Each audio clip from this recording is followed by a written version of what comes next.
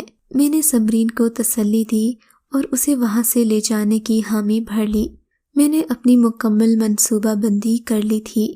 سمرین کو وہاں سے لے جانے کے لیے میرے پاس کافی سارے انتظامات تھے، کچھ لوگوں کی مدد بھی طلب کی تھی، مگر ہائری قسمت، اگلے دن تو سمرین کا وہاں نام و نشان نہیں تھا۔ شاید یہ لوگ میرے ارادے بھانپ چکے تھے۔ اس دن سمرین کو کھو کر مجھے یوں لگا جیسے زندگی میں میرے پاس کچھ نہ بچا ہو۔ آج میں سمرین کو اسی طرح کے اڈوں پر تلاش کرتا پھرتا ہوں۔ میں توبہ کرنا بھی چاہوں تو سمرین کی تلاش مجھے وہاں لے جاتی ہے جہاں میں نہیں جانا چاہتا۔ آپ ہی بتائیے اس میں میرا کیا قصور ہے؟ اگر آپ کو ہماری کہانی اچھی لگی ہے تو اردو کہانی سینٹر کو سبسکرائب کیجیے اور ہماری ویڈیوز سب سے پہلے دیکھنے کے لیے بیل آئیکن کو ضرور کلک کیجیے۔ اور ہاں، کامنٹ سیکشن میں اپنی رائے کا اظہار کرنا مت بھولیے گا۔